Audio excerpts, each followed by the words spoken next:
3일 저녁 수요 영성 예배 오신 모든 성도님들 주의 이름으로 환영하고 축복합니다. 이 날씨가 오늘 막 또 눈이 오고 그래서 많이 쌀쌀해졌는데 우리 또 귀한 자리 함께 오셔서 은혜 나누시는 복된 시간 되시기 바랍니다. 오늘은 누가복음 38번째 시간이 되겠네요. 주께서 쓰시겠다 하라라는 제목으로 함께 말씀의 은혜 나누도록 하겠습니다. 여러분, 우리 지난 시간에 인자가 이 땅에 오신 이유에 대해서 함께 나누어 봤죠. 그 인물의 주인공이 바로 삭개오라는 사람입니다. 이 삭개오라는 인물은 주님께 쉽게 나아갈 수 있는 사람이 아니었다라는 것, 높은 지위, 또 유대 사람들의 미움을 받던 세리장이었다라는 거였죠. 하지만 그가 가진 돈, 재물, 또 그 자리, 그 삶의 조건이 그를 만족해 주지 못했을 때 삭개오는 예수에게 나아갔다라는 거죠. 삭개오의 회심, 삭개오의 돌이킴의 특징이 무엇이었는가?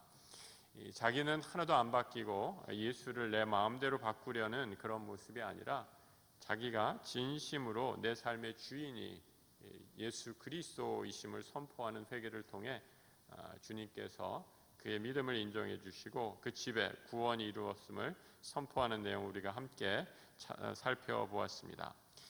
오늘은 주께서 쓰시겠다 하는 말씀으로 제목으로 함께 말씀 나눕니다. 오늘 본문의 처음 시작이 이렇게 시작을 하고 있죠. 28절 말씀 같이 한번 읽어볼까요?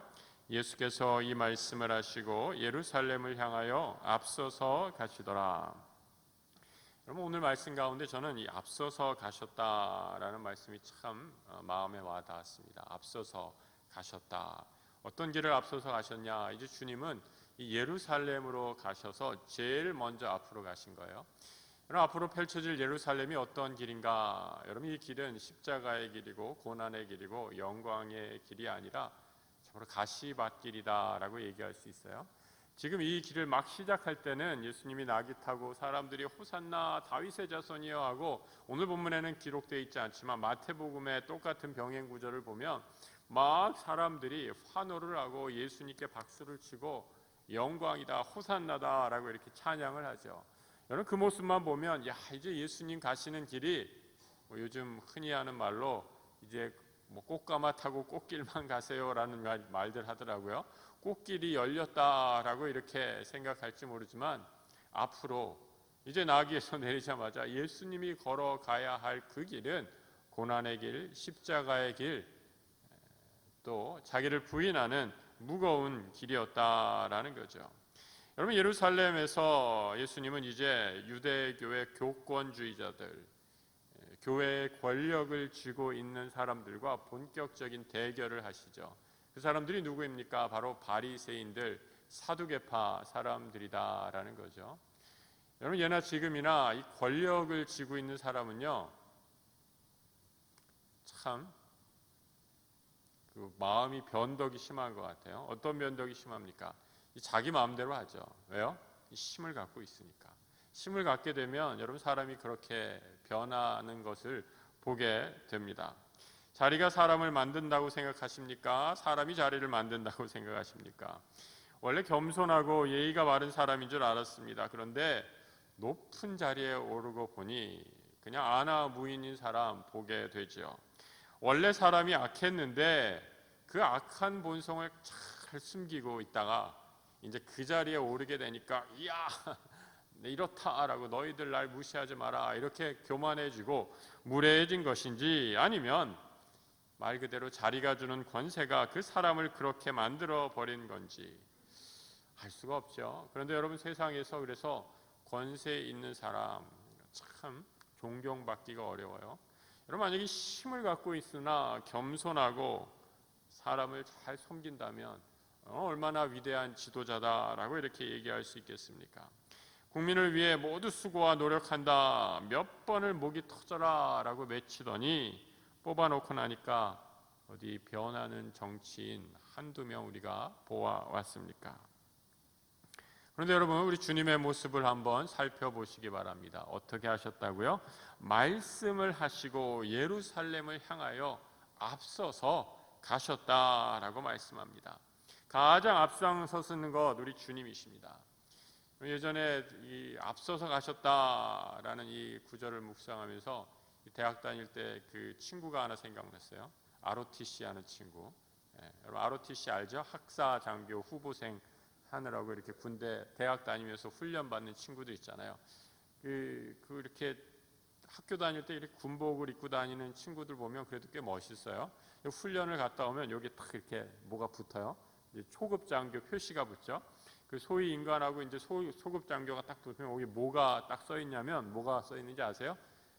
제 기억으로는 나를 따르라 그게 써 있어요. 혹시 이 가운데 여러분 ROTC 하신 분은 잘 아시리라 생각했는데 제 기억에는 나를 따르라 그게 맞는 것 같아요. 무슨 말이에요? 이제 전장터에서 소대장으로 나가면 이렇게 우리 병사들이 있는데 앞장서서 소대장이 나가 싸워야지 뒤를 따를 거 아닙니까? 니네들 먼저 가! 이러고 뒤에 이렇게 쓰면 누가 그 지휘관을 따르겠냐라는 거죠. 앞장서서 나아갈 때 그 리더십이 발휘되고 또 그 조직이 힘을 얻게 된다라는 거죠. 오늘 본문에서 예수님의 모습이 바로 이러한 모습이 아니었는가라고 생각이 듭니다. 말씀하고 뒷짐 지는 것이 아니라 말씀하신 후에 앞장서서 예루살렘으로 가신다라고 이렇게 말씀하시죠. 예루살렘의 길을 준비하시면서 예수님이 감람산에 나귀를 준비하십니다. 제자 둘을 보내서 나귀를 데리고 오라라고 이렇게 말씀하시죠. 여러분 오늘 본문에서는 왜 갑자기 예수님께서 말도 아니고 나귀를 갖고 오는지, 야 내가 지금 돈이 없으니까 우리 말 타고 가긴 좀 그러니까 나귀가 좀 싸지 않느냐, 요즘식으로 얘기하면 택시 타고 가는 것보다 버스 타고 가든지 지하철 타고 가자, 이렇게 생각이 들었을 수도 있어요. 오늘 성경에는 잘 안 나오는데 오늘 본문의 30절에 이렇게 말씀합니다. 같이 한번 읽어보겠습니다. 너희는 맞은편 마을로 가라. 그리로 들어가면 아직 아무도 타보지 않은 나귀 새끼가 매여 있는 것을 보리니 풀어 끌고 오라. 여러분 예수님이 오늘 말씀하시는 것이 감람원이라는 이 산 쪽에 있는 마을들에서 이루어진 일이에요. 이 감람원이다라는 것은 이제 그 올리브산, 영어 성경을 보면 마운틴 오브 올리브 이렇게 돼 있어요. 그러니까 올리브산이 감람원이다라고 이렇게 얘기하거든요. 그러니까 예루살렘이 약간 높은 지역인데 이 감람원은 예루살렘보다 약간 더 높은 위치에 있었다라고 이렇게 전해지죠. 그래서 감람산에 이 감람원에 이 올리브산의 위쪽에 있는 마을 어디에서 예수님이 타고 들어갈 나귀가 준비되고 있었고 주님이 그것을 풀어서 갖고 오라라고 이렇게 말씀하시죠. 여러분 오늘 본문을 이렇게 보고 있으면 참 신기하죠. 무엇이 신기합니까? 예수님이 어떻게 거기에 나귀가 있는지 아셨을까라는 게 참 신기하죠. 그리고 두 번째로는 이 나귀가 어떻게 한 번도 타보지 않은 나귀였는 걸 아셨을까? 신기하지 않으세요, 여러분? 별로 안 신기하신 것 같은데, 그래서 여러분 이 학자들이 이 구절을 여러 가지로 주석을 했어요. 왜 한 번도 타지 않는 이 나귀를 데리고 오라라고 이렇게 얘기하시는지, 그리고 또 주님이 왜 굳이 나귀를 타고 가시겠다라고 이렇게 얘기하시는지, 제가 여러분 지난주인가요? 한번 말씀드린 것 같아요. 이 누가복음에서의 의문은 누가복음에서 해결하는 게 제일 좋다라는 거예요. 근데 누가복음에서 해결이 안 되면 어떻게 한다고요? 다른 성경을 찾아보는 거죠. 그래서 오늘 이 주님이 왜 나귀를 굳이, 그것도 한 번도 타보지 않은 나귀를 찾으시는지 그 해석의 실마리는 구약으로 올라가야 돼요. 어디로 올라가야 되냐? 스가랴 9장 9절로 올라가야 됩니다. 같이 한번 읽어보겠습니다. 시온에 따라 크게 기뻐할지어다. 예루살렘에 따라 즐거이 부를지어다. 보라, 내 왕이 내게 임하시나니 그는 공의로우시며 구원을 베푸시며 겸손하여서 나귀를 타시나니 나귀의 작은 것 곧 나귀 새끼니라. 여러분 이 땅에 오시는 왕은 첫 번째로 뭐라고 말씀하시고 있어요? 공의로우신 왕이시다라고 이렇게 말씀하고 있습니다. 이 땅에 오실 메시아는 불편부당하게 어디로 치우치심이 없으신 분이다라는 거죠. 많이 가졌다고 더 사랑하지도 않고 적게 가졌다고 무시하거나 깔보시는 분이 아니시다라는 거죠. 권세 있는 자나 힘이 없는 자나 동일하게 공평하게 되시는 공의의 하나님이시다라는 거죠. 세상의 임금은, 세상의 권력을 가진 사람은 화려한 마차를 타고 말이 여러 피를 갖는, 그런 여러분 로마의 황제들이 타는 그런 요란한 가마와 마차를 타고 올지 모르지만, 섬김의 종으로 오시는 메시아는 나귀를 타고 오신다. 바로 겸손의 상징입니다. 나귀 중에서도 아무도 타보지 않은 나귀, 여러분 이 아무도 타보지 않은 나귀다라는 것은 무슨 의미일까? 아주 가장 작은 나귀를 의미하는 것이 아닐까라고 생각이 들어요. 이제 막 태어나서 이제 겨우 탈 수 있을 정도로, 혹 무거운 사람이 타면 비틀비틀거리는 그런 나귀일 줄 모르는 아주 작은 신이 연약한 나귀를 타고 하나님의 아들 예수 그리스도가 예루살렘으로 입성하신다는 그 스가랴의 말씀이 이루어지기 위해서 우리 주님은 나귀를 타고 예루살렘으로 들어가셨다라는 겁니다. 제자들은 처음에 주님이 왜 나귀를 타고 오시는지, 그리고 또 알지도 만난 적도 없는 사람에게 가셔서 이 나귀 새끼를 끌고 오라고 하셨는지 도무지 이해를 못했어요. 그냥 주님이 말씀하시니까 선생님 말씀대로 그대로 순종했죠. 그런데 나중에 예수님이 이렇게 말씀하신 이유를 한참 뒤에야 알게 됩니다.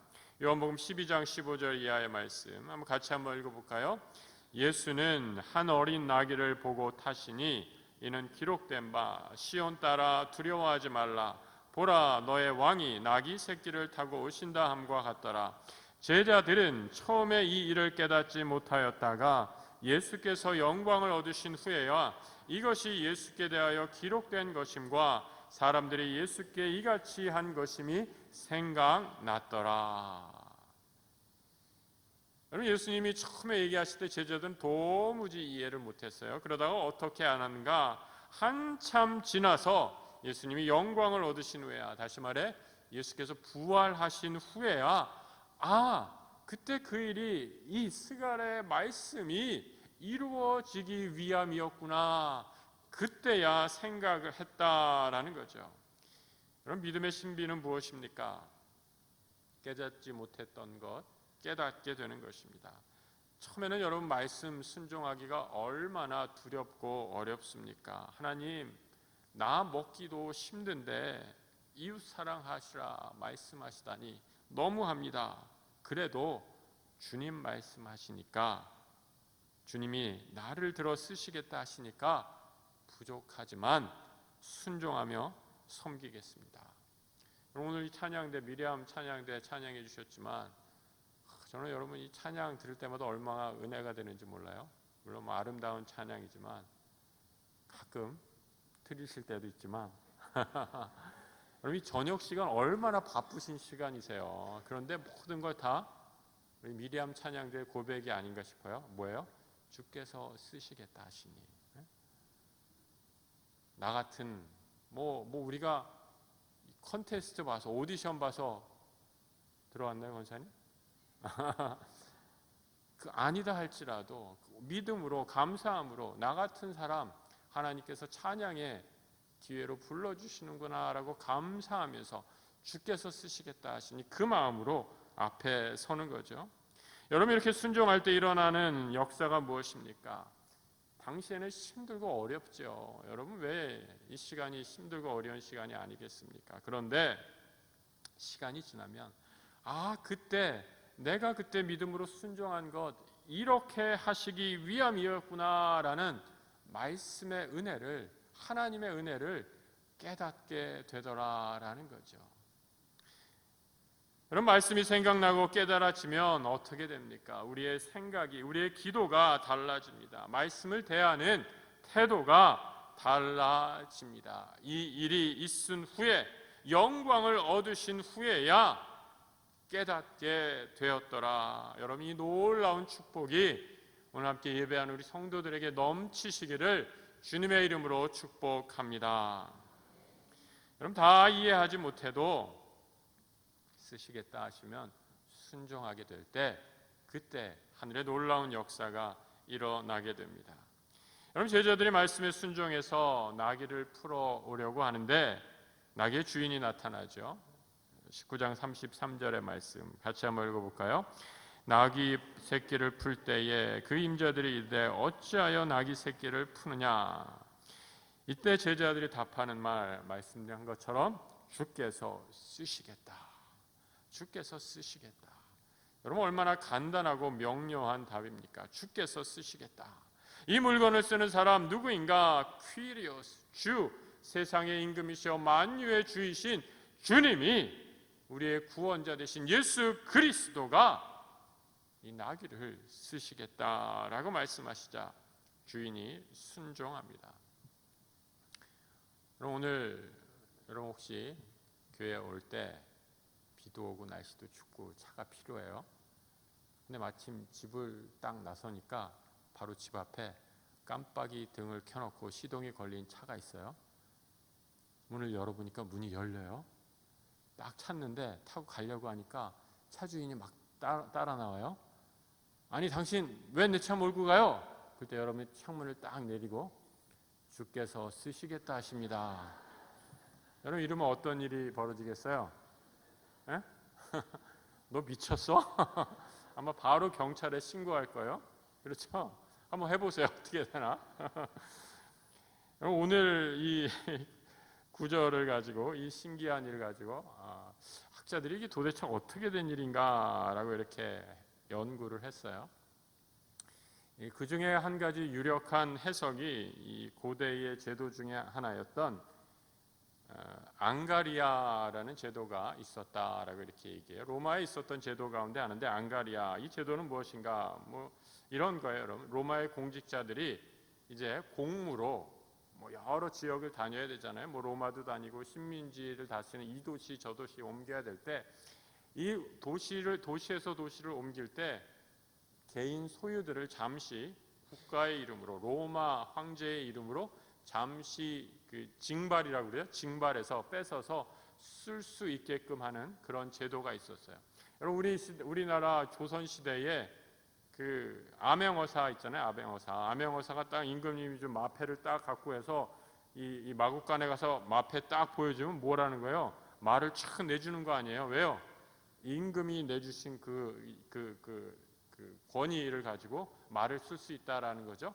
아마도 이 시대에 바로 이 앙가리아 제도처럼 예수님이 이 주인의 말을 그대로 썼을 것이다 라고 이렇게 얘기하는 거죠. 그런데 여러분, 이 해석의 문제점은 뭐냐면, 과연 집 주인이 예수의 제자들에게, 한 번도 만나본 적이 없는 예수의 제자들에게 그런 권위를 인정해 주었을까라는 게 좀 이제 문제가 되는 거죠. 앞서 말했듯이 이 제도는 로마의 관료들, 군인들, 정치인들이 주로 사용했던 제도였는데, 군인들이나 귀족도 아니었던, 그것도 예수님이 직접 가서 한 것도 아니고 예수의 제자가 와서 나귀 좀 쓸게 하니까 쓰십시오. 주께서 왜 가지고 주께서 쓰시겠다 이 말 했다고 줬을까? 이게 조금 좀 생각을 좀 해봐야 된다라는 거죠. 또 하나 유력한 해석은 무엇이었는가? 학자들은 참 이런 거 가지고 이런저런 생각을 많이 하는 것 같아요. 또 하나 유력한 해석은 무엇이냐면, 이 집 주인이 예수님을 미리 만났을 것이다 라는 거예요. 그래서 예수님을 미리 만나가지고 암 구호를 하나 정했다는 거죠. 내가 제자들 보낼 테니까 그때 우리 암호 하나 정하자. 뭐로요? 주께서 쓰시겠다. 이런 말 하면 그냥 내어드리는 걸로 약속했다라는 거예요. 그리고 아마 예수님 그래 내가 이거 해주면 돈 미리 줄게 이렇게까지 해석하는 사람들도 있는데, 여러분, 이것은 본문의 이 지지를 받기 어려워요. 왜냐? 공관복음서에서 예수님이 예루살렘에 입성한 것은 딱 한 번으로 기록되어 있는데, 마태, 마가, 누가에서 예수님이 언제 제자들과 함께, 제자들 자고 있을 때 몰래 여기까지 와서, 감람산까지 와서 그거 다 미리 세팅해 놓고 다시 돌아가셔서 그렇게 연출을 하셨을까? 여러분, 이거는 성경을 바로 보는 태도가 아니다. 이 성경의 지지를 받기가 어렵다라는 거예요. 본문을 이해할 수 있는 이 일이 그래도 가장 좋은 가정 중에 하나는 우리가 받아들일 만한 가정은 뭐 예수님이 전능으로 역사하셔서 당연히 그렇게 됐겠지 뭐 이렇게도 받아들일 수 있지만, 우리가 그냥 합리적인 선상에서 이해할 수 있는 가장 좋은 방법은 뭐냐? 뭐겠어요? 낙이 주인이 아주 신실한 그리스도인이었다라는 거죠. 이렇게 받아들이면 이 모든 본문에 대한 의문이 풀려지게 됩니다. 예수를 단 한 번도 만나지 못했을지도 모르지만 주인은 예수의 말씀에 늘 경청하는 사람이었다라는 거죠. 그가 전한 메시지에 관심을 가진 사람이다라고 한다면, 내가 흠모하는 주님이 나의 나귀를 쓰시겠다 하는데, 주께서 이 나귀를 쓰시겠다 하는데 얼마나 영광이겠습니까? 성도 여러분, 오늘 본문 주께서 쓰시겠다, 이 본문을 한번 깊이 묵상해 보십시오. 내가 건강한 것 무엇 때문입니까? 하나님이 나를 쓰기 위함입니다. 여러분, 내가 잘나서 공부 이만큼 한 것 무엇 때문입니까? 내가 잘나서가 아니요, 하나님이 나를 쓰시기 위함입니다. 주님께서 나에게 재물의 복을 허락하신 것, 그 재물로 권세를 부리고 사람들의 눈에서 눈물을 빼라 하심이 아니라 주께서 쓰시기 위함입니다. 목회하면서 발견하는 것은 우리 성도님들의 은사가 얼마나 다양한가라는 걸 보면서 새삼 놀랄 때가 있어요. 전혀 기대도 안 했는데, 목사님 제가 이런 저런 것으로 섬길 수 있는데요, 이런 말씀 들을 때 목회자로서 얼마나 감사하고 기쁜 일인지 모릅니다. 여러분, 우리가 예수님을 뭐라고 고백합니까? 나의 주님, 주, 퀴리오스, 주님 이렇게 부르지 않습니까? 그 주님을 위해 내가 할 수 있는 것, 드리고 바치는 것, 여러분 이것이 가장 복되고 오히려 감사한 일이신 줄 믿으시기 바랍니다. 주께서 쓰시겠다 하시면 마음껏 바치고 드리는 우리 축복이 오늘 함께 예배하는 우리 성도들에게 넘치시기를 주님의 이름으로 축복합니다. 그럼 교회는 어떤 곳입니까? 주께서 쓰시겠다 할 때 나의 모든 것을 드리는 사람들이 모인 곳이 바로 교회입니다. 여러분, 이 고백을 하는 곳이 바로 교회이죠. 예수를 주로 고백한 베드로에게 주님이 뭐라고 말씀하십니까?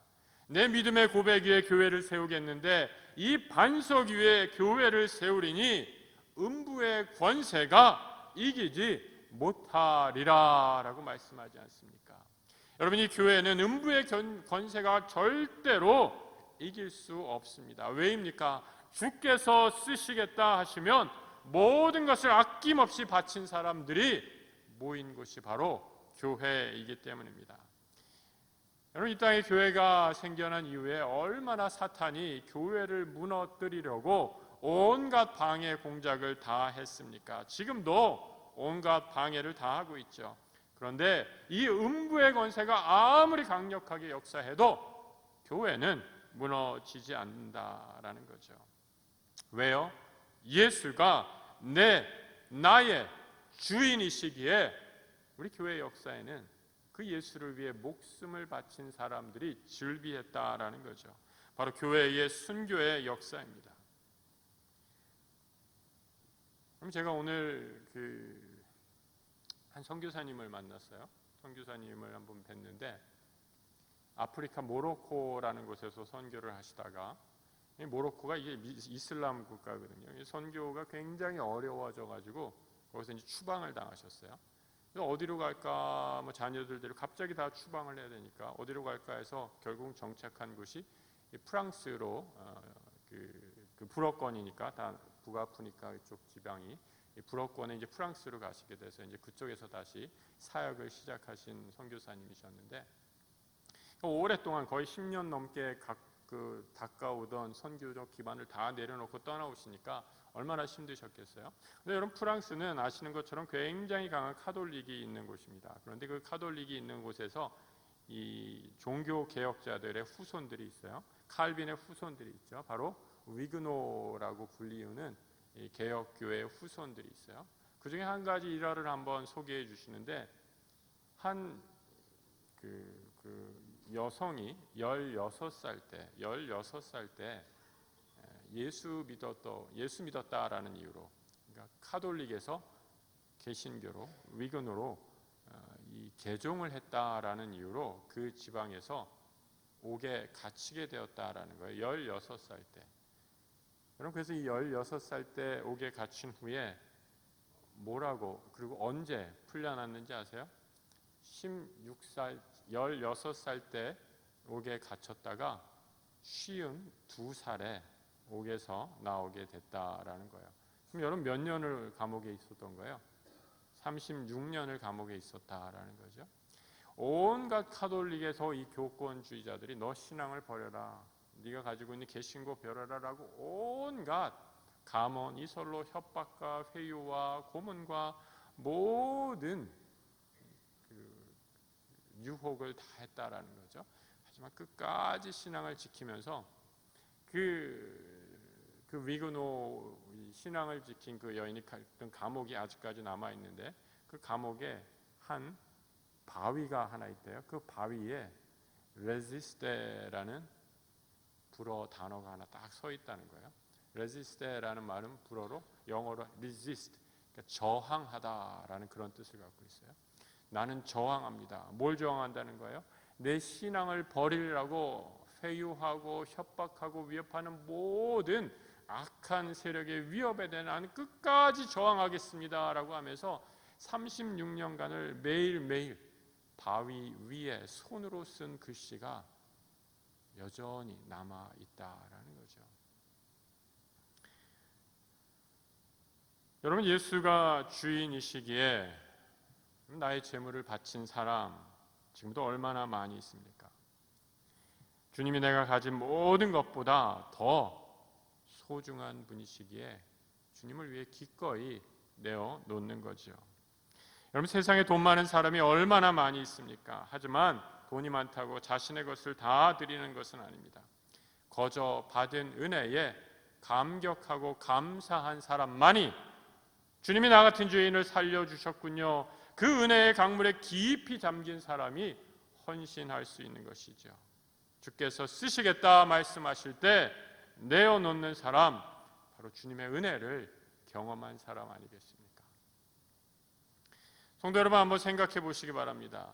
내가 모든 것을 다 드렸는데, 내 청춘과 내 재물과 내 인생을 드렸는데 갑자기 드리고 나니까 어떻게 돼요? 너무 아까워요. 내가 저거 괜히 드렸어. 아이고, 내 청춘 돌려줘. 여러분, 만약에 그런 생각이 든다면 여러분, 그런 신은 뭐하러 믿겠습니까? 우리가 믿는 주님은 어떤 분이십니까? 우리가 믿는 주님, 내가 가진 것 모두 드려도 전혀 아깝지 않은 분이 바로 우리 주님이십니다. 주께서 쓰시겠다라고 한다면 나의 재능, 시간, 물질 드리는 것, 그래서 그 헌신이야말로 축복이고 기쁨인 것이죠. 자기가 가진 것, 그것이 크고 작던 것이든지 주께 드릴 때 누리는 은혜, 그 은혜가 오늘 37절, 8절에서 이렇게 말씀하고 있습니다. 같이 한번 읽어보겠습니다. 제자의 온 무리가 자기들이 본 바 모든 능한 일로 인하여 기뻐하며 큰 소리로 하나님을 찬양하여 이르되, 찬송하리로다. 주의 이름으로 오시는 왕이여, 하늘에는 평화요 가장 높은 곳에는 영광이로다. 저는 분명히 확신하는 게, 여러분, 이 찬송의 무리 가운데, 이 기뻐하는 무리 가운데 나귀 주인도 분명히 있었을 것이다 라고 이렇게 확신합니다. 헌신으로, 무명으로 자기 가진 것을 주님께 기쁨으로 드린 사람의 찾아온 축복, 여러분, 그것이 바로 기쁨, 찬양, 감사 아니겠습니까? 이 기쁨은 주께서 쓰시겠다 하실 때 드린 자만이 누리는 축복이요 은혜입니다. 여러분, 우리가 착각하는 것 중에 하나, 내가 무엇을 가져야 드릴 수 있다라고 생각합니다. 여러분, 내 처지, 환경 어떠하든지 어떤 형편에서든지 주님께서 쓰시겠다 하시면 드릴 수 있습니다. 제가 알고 있는 한 권사님, 암에 걸리셨어요. 그래서 안병동에서 신방을 갔을 때 몸이 많이 쇠하셨죠. 근데 권사님이 당신의 간증처럼 말씀하시더라고요. 목사님, 아파 보니까 건강 있었을 때, 건강해서 주의 교회를 위해, 주의 몸된 교회를 위해 섬겼을 때가, 그때가 내 삶에 가장 행복했을 때다라고 이렇게 말씀하시더라고요. 지금은 아파서 병원에 들어가 계셨는데, 이게 처음에는 굉장히 힘들었다는 거예요. 이거 나는 이제 아무것도 못하는구나, 나는 쓸모없는 존재구나, 하나님이 왜 나한테 이런 병을 주셨나. 건강 있을 때 그때 일들만 계속 생각하면서 때로는 원망도 되고, 하나님 내가 왜 이런 몹쓸병이 걸렸나요? 기도도 하고 울부짖었다가 하나님이 어느 날 갑자기 그런 마음을 주시더라라는 거예요. 아프면 아픈 대로 섬길 수 있지 않겠냐. 재물이 있으면 있는 대로, 건강하면 건강한 대로, 아프면 아픈 대로 너의 지금 앓고 있는 병을 가지고 네가 할 수 있는 일을 찾아서 섬겨보아라. 이런 음성을 들으셨다라는 거예요. 이 음성을 듣고 정말 병원 주위를 둘러보니까 그럼 다 암 환자 병동, 또 말기암, 여러분 얼마나 분위기가 무겁고 힘든 그런 삶을 사시는 분들입니까? 아무런 의지할 것이 없고 언제 삶의 끝이 어딘가라는 그 한숨과 시름 속에 있는 분들이 눈에 하나 둘씩 보이기 시작하시더라라는 거예요. 그때부터 옆방을 찾아가서 암 환자이신, 당신도 암 환자이신데 복음을 전하고 예수 믿으십시오. 주님이 내 삶의 주인이시고 생명의 구주이시고, 예수 믿으면 우리가 죽음도 이기고 하나님 나라에 들어갈 수 있습니다 라고 이렇게 전하셨다라는 거죠. 그러면서 언제 사람의 마음이 제일 많이 열리는지 아세요? 아플 때 그래. 아플 때 아픈 분들에게 복음 전하면 그래서 얼마나 복음을 잘 영접할 기회가 많은지 모릅니다. 병원을 나오면서 권사님이 그러시더라고요. 목사님, 주님께서 제 병도 쓰셨습니다. 이렇게 말씀하시더라고요. 주께서 쓰시겠다. 주께서 쓰시겠다. 여러분, 하나님이 내 어떤 환경이라도 사용하시는 분이십니다. 이것을 꼭 기억하시기 바랍니다. 스튜어트 브리스코라는 목사님 계세요. 지금은 은퇴하신 분이신데, 영국 출신인데 미국에서 오랫동안 목회하셔서 이제 은퇴하신 분이세요. 이분이 제자의 이 세 가지 단계를 위해서 그리스도의 참된 제자가 되기 위해서 세 가지 ABC, 이 영어 알파벳 C가 있다라고 이렇게 얘기하세요. 이 첫 번째 C는 뭐냐? 첫 번째 C는 curiosity, 호기심이다라고 얘기해요. 바로 우리가 앞에서 살펴봤던 삭개오의 경우죠. 예수의 이야기를 듣고 예수가 누군가 하고 뽕나무로 올라가서 예수를 만나고자 했다라는 거죠. 여러분, 예수를 잘 모르는 사람, 예수 믿는 사람, 좀 뭐가 좋은데 저렇게 그냥 날도 춥고 비도 오고 오늘 막 눈도 오는데 3월 중순에 눈도 오는데 교회 가겠다고 저렇게 서두르나, 이런 궁금한 모습 있지 않아요? 그 궁금한 사람들을 데리고 오는 거예요. 데리고 와서 전하고, 내가 다 전하지 못할더라도 그 호기심에 교회에 와서 사람들을 만나면서 예수를 만나는 그런 역사들이 이루어진다라는 거죠. 이런 이 호기심의 단계가 지나면 두 번째 단계가 바로 conviction, 확신의 단계에 접어들게 된다라는 거죠. 호기심으로 시작했는데 이곳에 자꾸 한두 번씩 다니다 보니까 예수님이 이런 분이셨구나. 주님이 내 모든 죄를 사해 주시고 내 삶의 구주가 되신다는 것을 깨닫게 되고, 마음으로 믿어 의에 이르고 입으로 시인하여 구원에 이르는 놀라운 확신의 단계에 이르게 된다라는 거죠. 마지막 세 번째 C는 무엇이냐? 바로 commitment, 헌신의 단계다라는 거죠. 나의 가진 것을 이제 주님, 내가 주님의 나라를 위해, 하나님이 나를 위해 예수 그리스도를 보내시고 나를 위해 아낌없이 십자가의 보혈의 공로로 다 내 죄를 사해 주셨는데, 내가 가진 것 주께서 쓰시겠다면 보리떡 5개와 물고기 2마리밖에 안 되는 아주 작은 것이지만 그것이라도 주님 내가 드리겠습니다라는 거죠. 헌신의 단계입니다. 여러분, 이 헌신의 단계에 따라오는 것이 오늘 우리가 말씀에서 살펴보았듯이 바로 기쁨이죠. 드렸는데 그것이 하나도 아깝지가 않습니다. 드렸는데 오히려 감사와 기쁨이 넘치는 신앙의 신비를 체험하게 되는 단계이죠. 왜 그럴까요? 바로 우리 주님인 내가 가진 것 다 드려도 아까운 것이 없는 분이시기 때문이죠.